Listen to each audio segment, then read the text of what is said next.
Hello, good morning, and welcome to this Dawn Buster Taste Challenge, 5:45 a.m. Central Time. Jameson triple distilled Irish whiskey, introduced 1780. It's got a sailing ship on there. It's from Ireland. It's the world's best-selling Irish whiskey. We all know Jameson.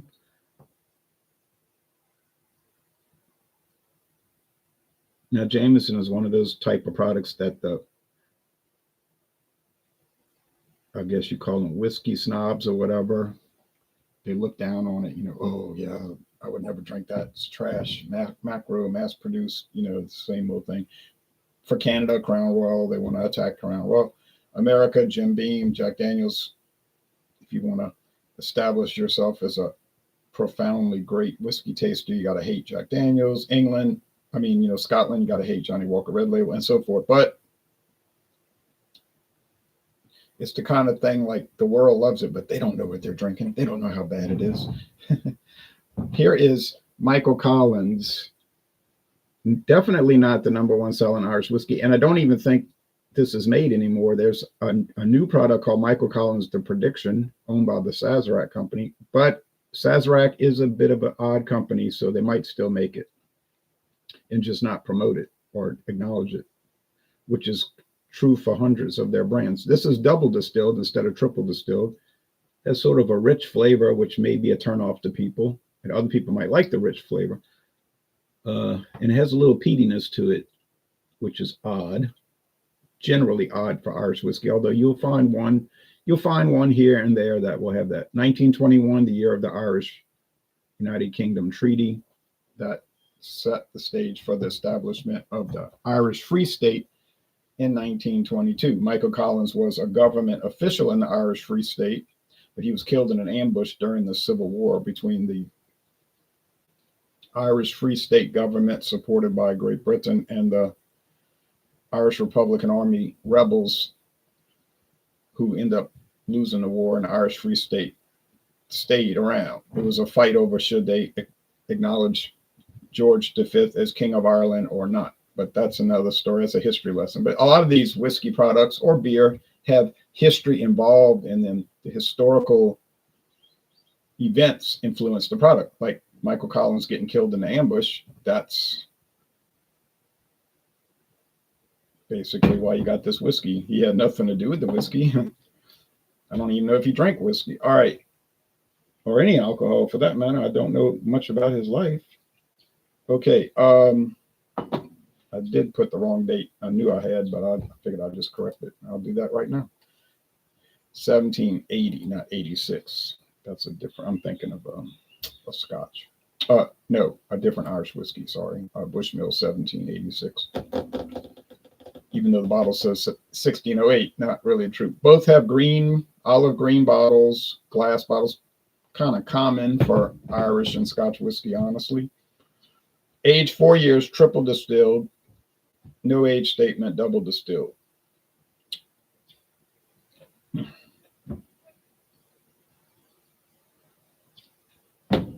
So the Venerable Jameson.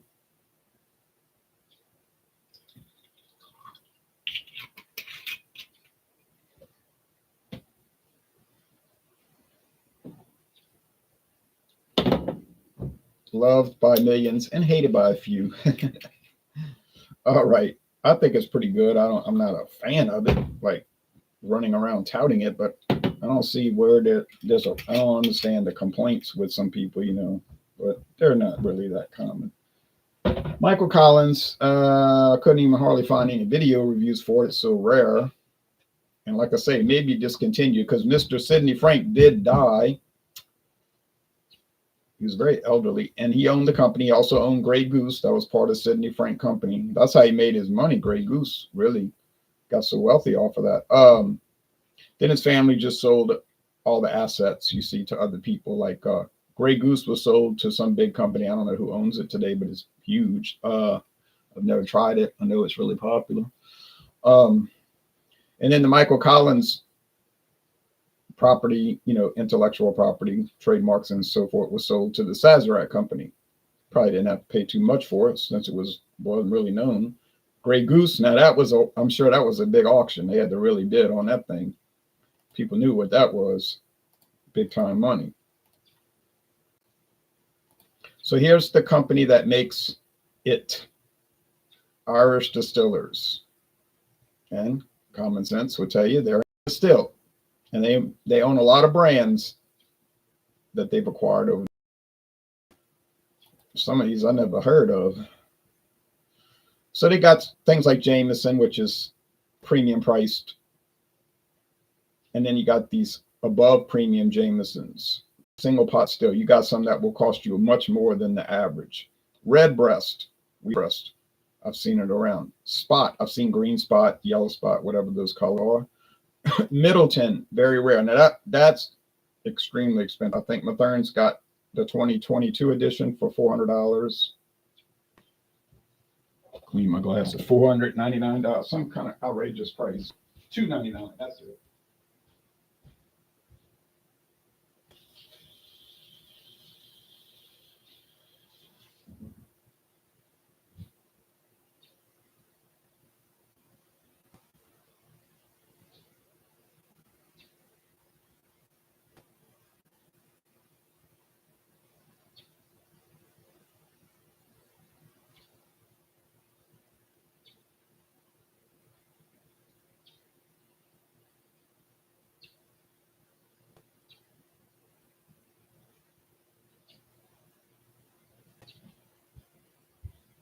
Okay, sorry about that delay. Okay, all right, so I've always wondered, like, man, that stuff must be awesome. The Middleton, very rare, but man, $300. And I felt like I got let down with Johnny Walker Blue Label because I paid over $240 for that after tax. And oh yes, it was most excellent. I can't argue against that. But it really didn't live up to the money laid out for it. I said, I'm not going to do that again. I don't believe. Method and Madness, unfamiliar with that one. Powers, I see that all around. That's common. Knapogue Castle, don't know anything about that. A malt Irish whiskey, single malt Irish whiskey. Okay, so they make all kind of stuff. And they have this big Middleton distillery, the new one, built years ago, replacing the old decrepit one. All right, so there's the Jameson website here. You can go on a Jameson tour, like it's sort of like the Jameson experience, but it's not the distillery because there is no Jameson distillery. It's really Middleton Distillery. Sort of like Evan Williams. You can go to Louisville, Kentucky and take the Evan Williams experience, but there's no distillery tour. Just all about the brand, which I guess is okay. I'd rather see the operation, to see what's going on with the production of it more than just like a promotional. So we've got all this, the I edition. There's one aged stout barrels. There's black barrel right there, which I love that. I think mine's all gone now. The orange. Well, I was impressed with the Jameson orange. You say, oh, that's a gimmick. Well, I know it's an orange liqueur, but it really tasted good. It was strong orange peel and everything. And I even tried one of the Jameson ready-to-drink canned cocktails, which they did a great job with, I had to admit it.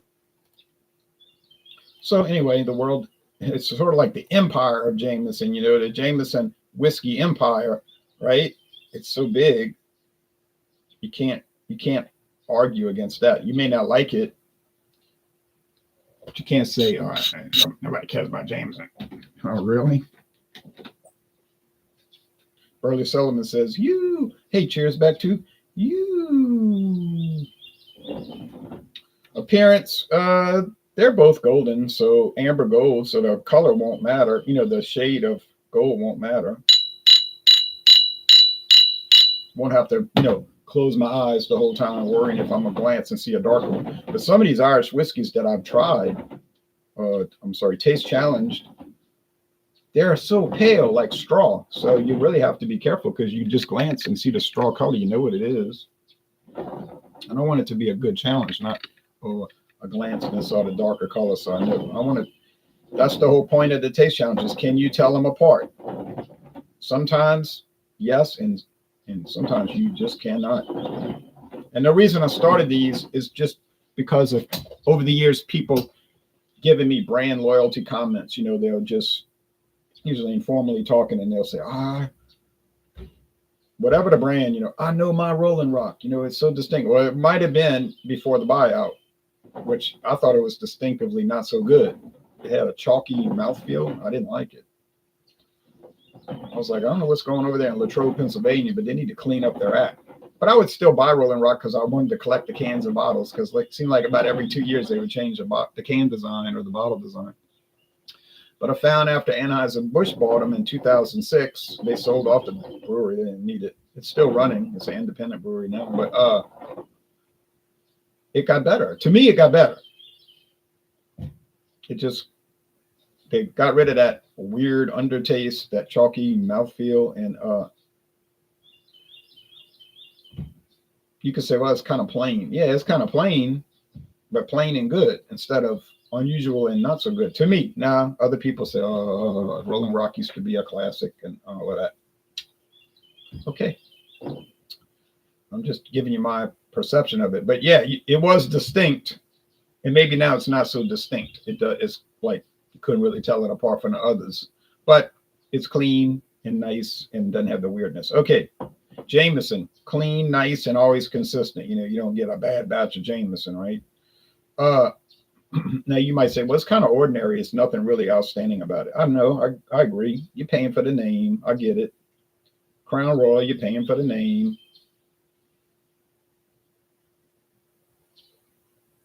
But if you go to a party and show up with Jameson, they'd be like, oh yeah, Jameson. I don't know what's wrong with this camera today. It doesn't want to stay focused. You go to a party and show up with Michael Collins, people will be like, what in the world? You know, they'd be thinking you tried to get off cheap or whatever, but it's actually not really cheap. It was $23.99. Jameson's what, $26.99 at Walmart or something like that. To me, very overpriced, but I remember when Jameson was like $20.99. But anyway, on with the challenge.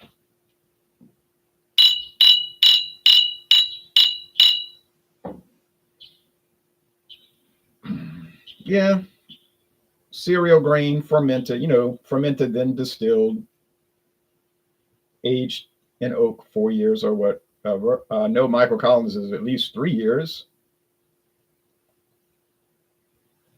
Okay, fine. There's more here. There's more coming out that glass. There's more aroma. It's bolder, richer.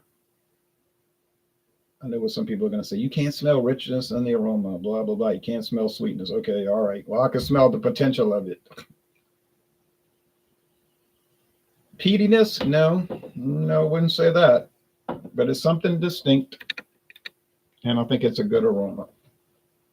And I think it's Michael Collins, but we'll find out right about now.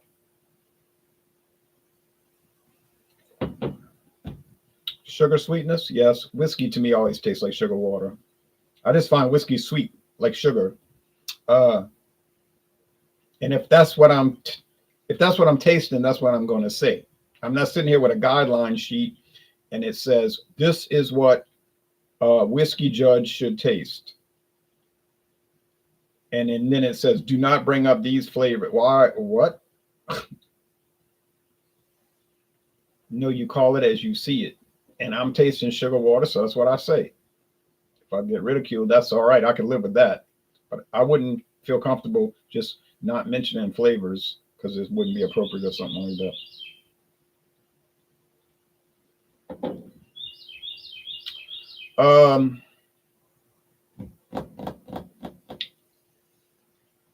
Do we have any peatiness here?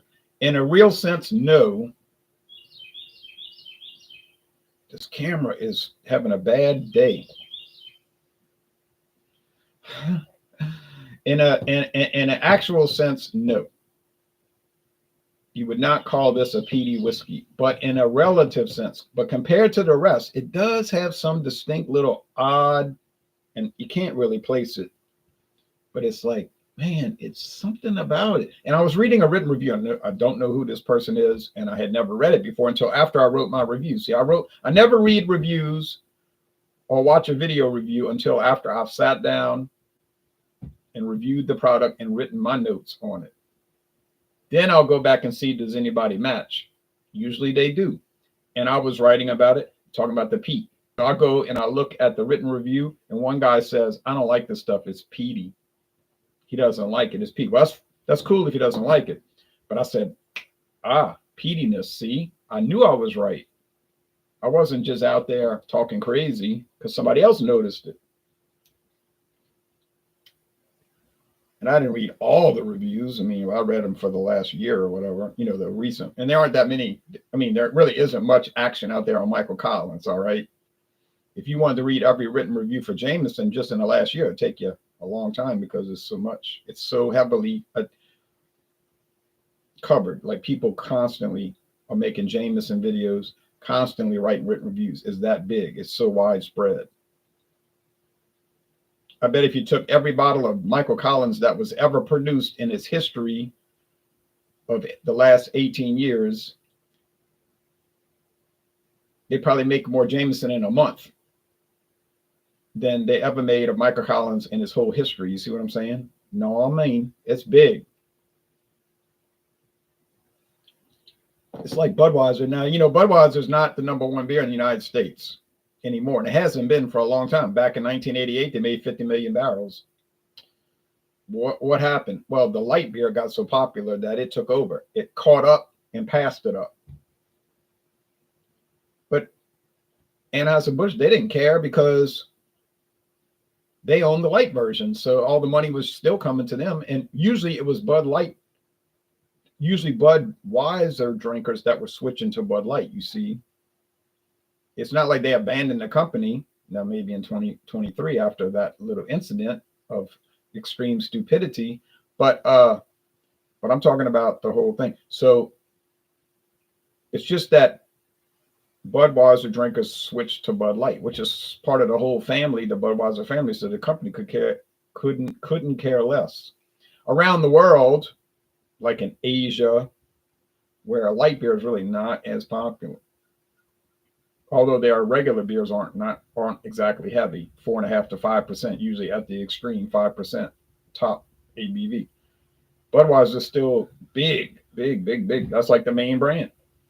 So it's still in the top 5 in the USA, and it's #1 around the world. Now, remember that article a few years ago that Snow Beer of China was the #1 brand, but that was a snow job. Because what the article did, and the Chinese government was saying that, well, it's their brand, so of course they're going to say that. But they were being deceptive. They were taking every snow variant, and there's like 20 different variants, different ABV levels and all of that. And they were counting it as a single brand and saying, look, it's better, it sells better than Budweiser worldwide. Yeah, but you're taking every brand and counting it as one. Well, what if Anheuser-Busch took every brand, InBev, Anheuser-Busch, Budweiser, Bud Light, Bud Ice, right? Bud Select, Budweiser Select 55, and all of that, and counted them all as a single brand. Well, it wouldn't even be close. Because Snow barely passed up Budweiser on the world stage, and I was counting every Snow as a single brand. So I was like, yeah, I figured there was something more to this story. And I'm not out to defend Budweiser by any stretch of the imagination, but I do like stuff to be accurate. Okay. And it's a lot of these things have more to the story, like, oh, this man invented the first stoplight. As we celebrate this month in February, this man invented the first traffic light. But then you research it. He didn't invent the traffic light. He just invented a type of traffic light. All right.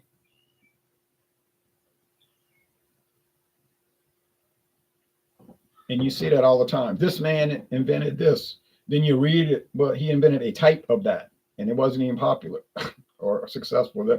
You got to watch these kind of stories. There's more to it.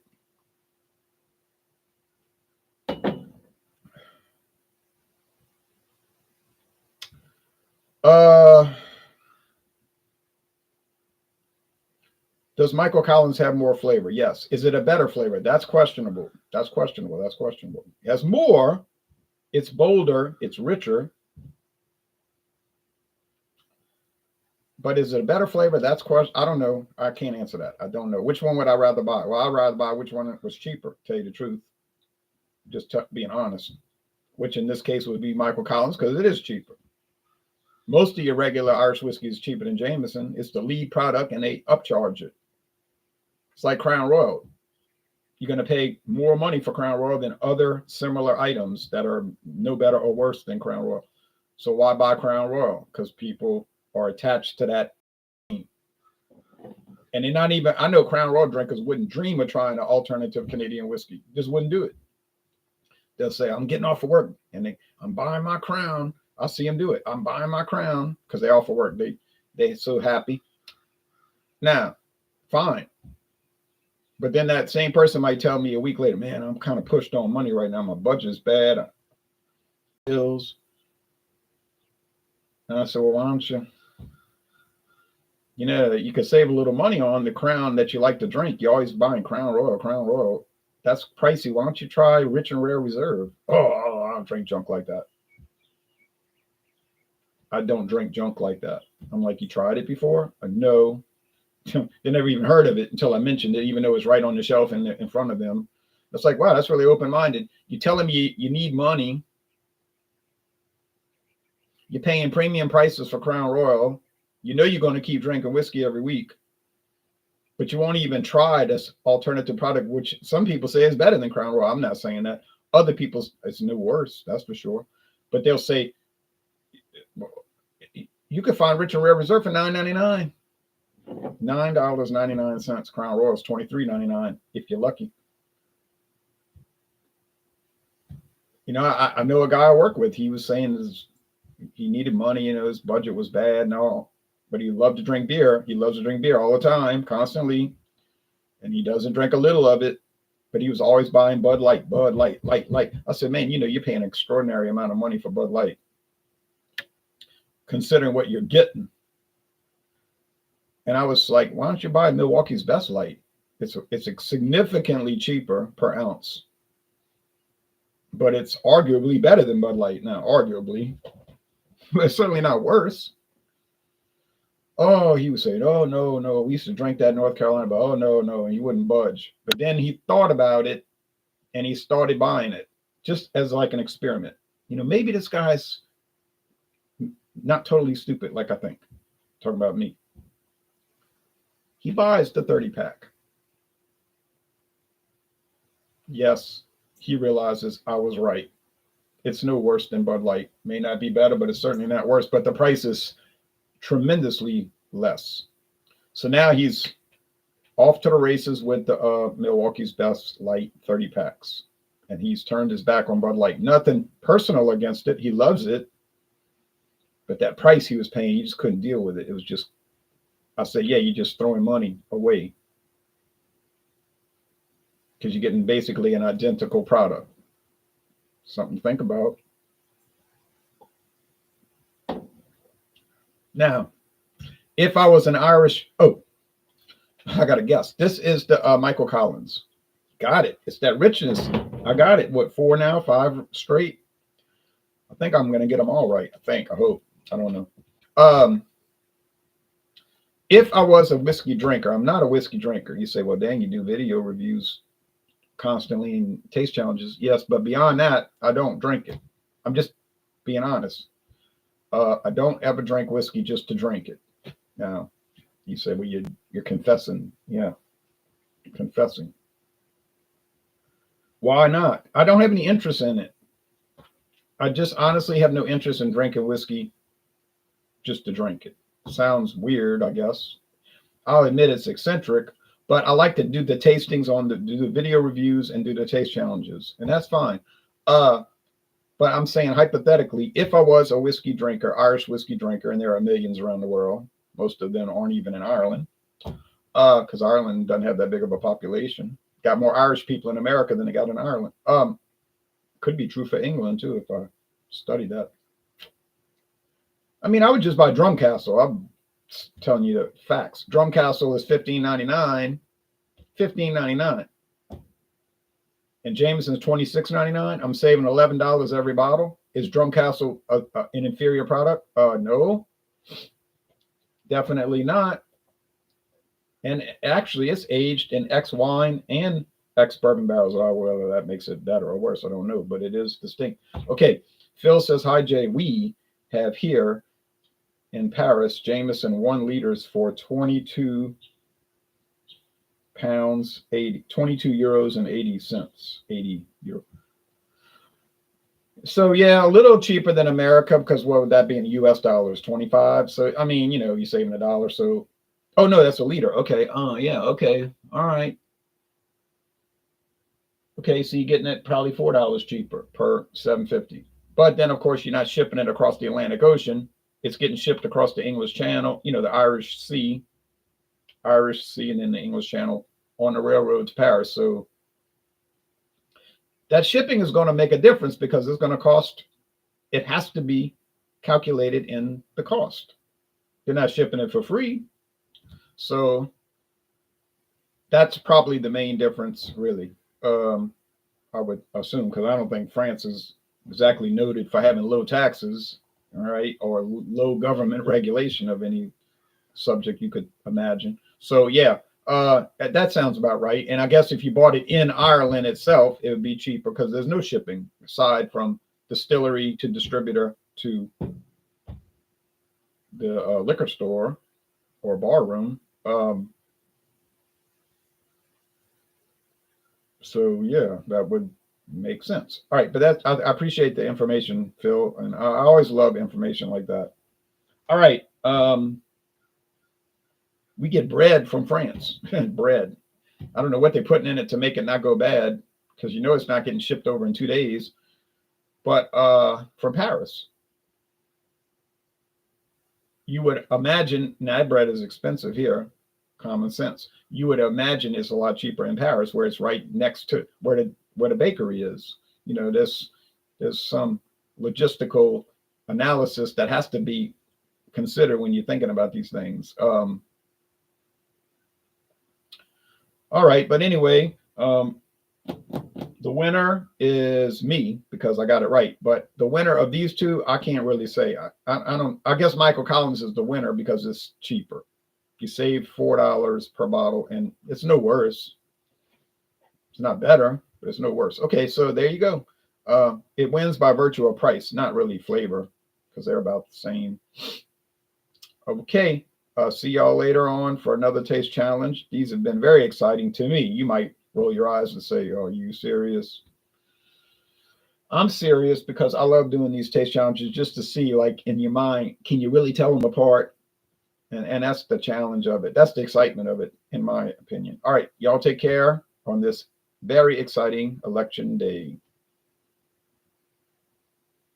And let's hope the right people win. And I mean that in the way you think I mean it. Okay, let's hope the right people win. All right, bye-bye.